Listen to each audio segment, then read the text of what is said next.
সময়ের মধ্যেই তিনি আমাদের মাঝে উপস্থিত হবেন। তার আগেই এই মাদ্রাসা আপনারা জানেন বারবার উপজেলা এবং জেলা পর্যায়ে শ্রেষ্ঠত্ব অর্জন করেছে ছাত্রদের মাধ্যমে। আলহামদুলিল্লাহ প্রতি বছর এই মাদ্রাসা থেকে ছাত্ররা কোরআনুল কারীম সমাপ্ত করে হাফেজ হয়। আলহামদুলিল্লাহ সেই ধারাবাহিকতায় আজকেও এই মাদ্রাসার ছাত্রদের মধ্য থেকে 5 জন ছাত্রকে পাগড়ি প্রদানের মাধ্যমে সম্মাননা স্মারক করা হবে। আলহামদুলিল্লাহ বলি।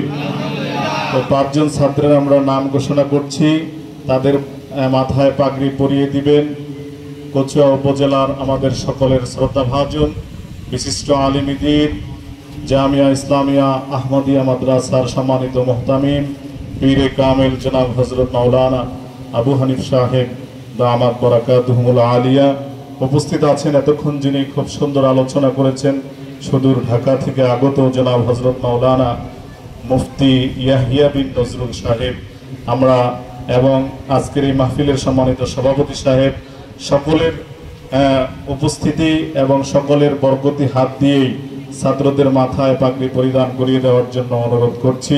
এই টেবিলটা সরিয়ে দেন। প্রথমেই পাগড়ি নেবেন হাফেজ মোহাম্মদ শিহাব গাজী, পিতা ইমরান গাজী, গ্রামের বাড়ি কোয়াচাঁদপুর, কচুয়া চাঁদপুর। মাশাআল্লাহ, আপনারা দেখতে পাচ্ছেন একেবারেই ছোট্ট মানুষ, যাকে সিগারুল হুফাজ বলে। হ্যাঁ, আমাদের 10 বছরের নিচে যে ছেলেরা হাফেজ হয় তাদেরকে আমরা সিগারুল হুফাজ বলি। আলহামদুলিল্লাহ অল্প বয়সে এই মাদ্রাসা থেকে হিফজ সমাপ্ত করেছে। তার মাথায় আজকের মাহফিলের সম্মানিত অতিথিবৃন্দ ওলামায়ে কেরাম যারা আছেন পাগড়ি পরিয়ে দিচ্ছেন। আল্লাহ তাআলা তাকে কিয়ামতের ময়দানেও কোরআন দিয়ে আরো বেশি সম্মানিত করুন বলি আমিন।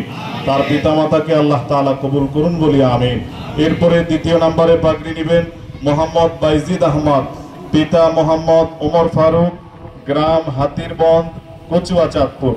হ্যাঁ, বাইজিদ হোসেন, বাইজিদ আহমেদ, পিতা ওমর ফারুক, গ্রাম হাতিরবন্দ, কচুয়া চাঁদপুর। আলহামদুলিল্লাহ সেও আপনারা দেখতে পাচ্ছেন একেবারেই ছোট্ট মানুষ, এই মাদ্রাসা থেকে হিফজ শেষ করেছে। তার মাথায় আমাদের মুহতামিম সাহেব হুজুর পাগড়ি পরিধান করিয়ে দিচ্ছেন। 3 নম্বরে পাগড়ি নেবেন মোহাম্মদ ইরফান আহমেদ, পিতা ইয়াসিন হোসেন, গ্রাম নিশ্চন্দপুর, কচুয়া চাঁদপুর। মাশাআল্লাহ, নিশ্চন্দপুরের সন্তান ইয়াসিন হোসেন, তার পিতার নাম মোহাম্মদ ইরফান আহমেদ, তাকে পাগড়ি পরিধান করিয়ে দেওয়া হচ্ছে। হ্যাঁ, তারপরে 4র্থ নম্বরে যিনি পাগড়ি নেবেন হাফেজ মোহাম্মদ রাকিবুল হাসান, পিতা আবু সুফিয়ান, গ্রাম বালিয়াতুলি। আলহামদুলিল্লাহ বলে। এই মাদ্রাসায় গ্রামে হওয়ার কারণে আজকে তার নিজের বাবা মায়ের কাছে থেকে মাদ্রাসা থেকে হিফজ সমাপ্ত করতে সক্ষম হয়েছে। আল্লাহ তাআলা তাকে কোরআনের নূর দিয়ে আরো বেশি আলোকিত করুন বলে আমিন।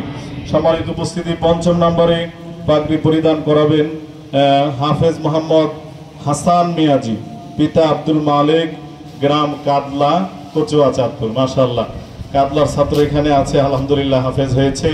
আল্লাহ তাআলা তাকে যোগ্য হাফেজ এবং আলেম দ্বীনের দায়ী হিসেবে কবুল করুন বলে আমিন।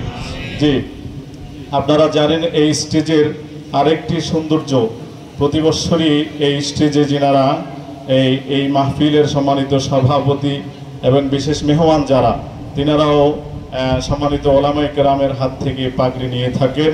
আলহামদুলিল্লাহ সেই ধারাবাহিকতায় আজকের মাহফিলের সম্মানিত সভাপতি, বিশিষ্ট শিল্পপতি, যার অবদানে এই প্রতিষ্ঠান আজকে এখানে গঠিত হয়েছে, জনাব আলহাজ আব্দুল জলিল হাজী সাহেবের মাথায় পাগড়ি পরিধান করিয়ে দিচ্ছেন আমাদের কচুয়ার হুজুর এবং ঢাকা থেকে আগত সম্মানিত ওলামায়ে কেরাম। বলি আলহামদুলিল্লাহ। আল্লাহ তাআলা হাজী সাহেবকে সুস্থতার সাথে নেক হায়াত দান করুন বলি আমিন। আর এরপরে 2য় নম্বরে পাগড়ি পরিধান করিয়ে দেওয়া হবে হাজী আব্দুর রহমান, আলহাজ আব্দুর রহমান সাহেব, ওনার মাথায় পাগড়ি পরিধান করিয়ে দেওয়ার জন্য অনুরোধ করছি। আলহাজ আব্দুর রহমান সাহেব কই? আলহামদুলিল্লাহ হুজুর চলে আসলেন। আলহামদুলিল্লাহ, আলহামদুলিল্লাহ, আলহামদুলিল্লাহ, জোরে বলে আলহামদুলিল্লাহ। নারায়ে তাকবীর। দিন ইসলাম, দিন ইসলাম, আল কোরআনের আলো, আল হাদিসের আলো, আরিফ বিন হাবিব সাহেবের আগমন কচুয়াবাসীর পক্ষ থেকে, বালিয়াতুলিবাসীর পক্ষ থেকে নারে তাকবীর, জোরে বলি আলহামদুলিল্লাহ। আলহামদুলিল্লাহ। তৃতীয় নম্বরে পাগড়ি পরিধান করিয়ে দেওয়া হবে আলহাজ ওসমান গনি সাহেব। আলহামদুলিল্লাহ। ওনার মাথায় আমাদের মোহতারাম সম্মানিত মুহতামিম সাহেব হুজুর এবং যারা এসেছেন ওলামায়ে কেরাম ওনার মাথায় পাগড়ি পরিধান করিয়ে দিবেন। আল্লাহ তাআলা যেন এই কোরআনের বাগানে, কোরআনের এই মাহফিলে ওনাদের মাথায় পাগড়ি পরিধান করিয়ে দেওয়া হচ্ছে। আল্লাহ তাআলা যেন জান্নাতে কিয়ামতের ময়দানেও আল্লাহ তাআলা নূরের পাগড়ি দ্বারা তাদেরকে সম্মানিত করেন বলি আমিন। সম্মানিত উপস্থিতি, জি আলহামদুলিল্লাহ। পরিচালক আমাদের এই মাদ্রাসার যিনি পরিচালক হাফেজ শরীফুল ইসলাম সাহেব, উনি গতকালকে উমরায় গিয়েছেন, বাইতুল্লাহ জিয়ারতে আছেন, দোয়া চেয়েছেন। আল্লাহ তাআলা যেন ওনার এই জিয়ারত, এই সফরকে আল্লাহ পাক কবুল করেন বলি আমিন। এবং